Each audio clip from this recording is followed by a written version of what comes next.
घने जंगल में नागपुर नामक गांव है। गांव वालों का कहना था इस जंगल में एक डरावनी चुड़ैल का बसेरा था। जंगल से रात को चीखने चिल्लाने की आवाज आया करती थी। बोलो यार, कल हमारा दोस्त सोनू आने वाला है। उसे देखे हुए काफी साल हो गए हैं।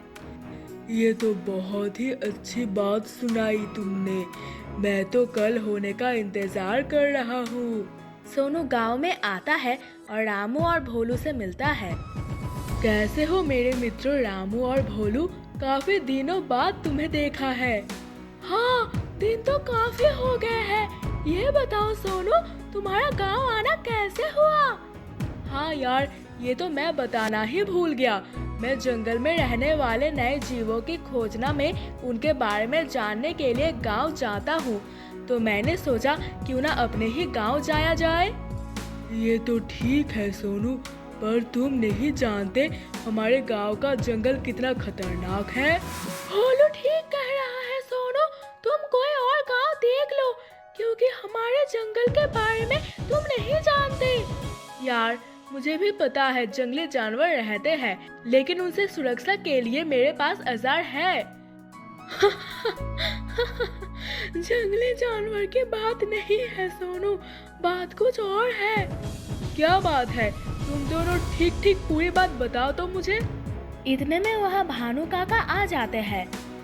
भानु काका, अभी बताओ ऐसा क्या है हमारे जंगल में?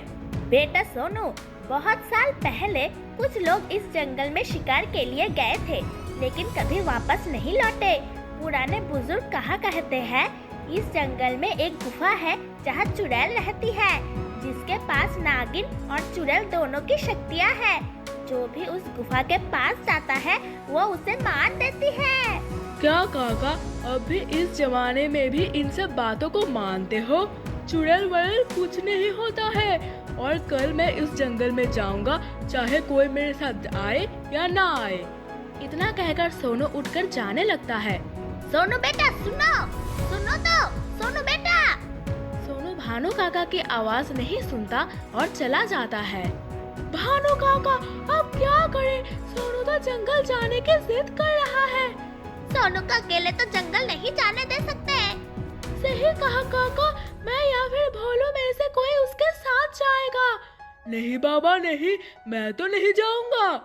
रामू और भानु काका हंसने लगते हैं। दूसरे दिन रामू और सोनू जंगल के लिए निकलते हैं। बेटा रामू और सोनू, तुम दोनों अपना ख्याल रखना और भूलकर भी उस गुफा के पास मत जाना। फिकर ना करे भानु काका, मैं हूँ ना। अगर आपकी वो चुड़ैल सच में भी हुई तो वो मुझसे नहीं जीत सकती। इतना कहकर सोनू और रामू जंगल की तरफ चल पड़ते हैं। चलते चलते वो गांव से काफी दूर चले आते हैं। यार सोनू, मुझे बहुत प्यास लग रही है, अब मुझसे और नहीं चला जाता। ठीक है रामू, तुम इस पेड़ के नीचे बैठो, मैं तुम्हारे लिए पानी लेकर आता हूँ। रामू सोनू को अकेले जाने नहीं देना चाहता था, पर वो बहुत ज्यादा थक चुका था और प्यास के मारे चल भी नहीं जा पा रहा था। सोनू, ध्यान रखना, और पता है ना भानु काका ने क्या कहा था? भूल कर भी गुफा के पास मत जाना। ठीक है बाबा, नहीं जाऊंगा गुफा के पास। ये कहकर सोनू पानी की तलाश में निकल पड़ता है। कुछ देर चलने के बाद उसे एक कुआं दिखाई देता है। अरे मिल गया पानी, अब जल्दी से इससे पानी भर लेता हूँ। लेकिन मैं पानी भरने के लिए तो कुछ लाया ही नहीं।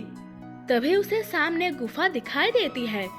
मतलब भानु काका सच कह रहे थे, यहाँ तो सच में एक गुफा है। देखता हूँ, शायद इस गुफा में कोई पात्र मिल जाए जिसमें मैं पानी भरकर ले जा सकूँ। सोनू गुफा के अंदर चला जाता है। गुफा के अंदर एक सांप सोया हुआ रहता है। उसके पास एक मटका रखा होता है। अरे मिल गया मुझे पानी ले जाने के लिए, लेकिन इसके पास तो एक सांप सोया हुआ है। मैं जल्दी से इस मटके को उठाता हूँ और निकल जाता हूँ। सोनू मटके को उठाने के लिए आगे बढ़ता है, तभी उस सांप की आँख खुल जाती है।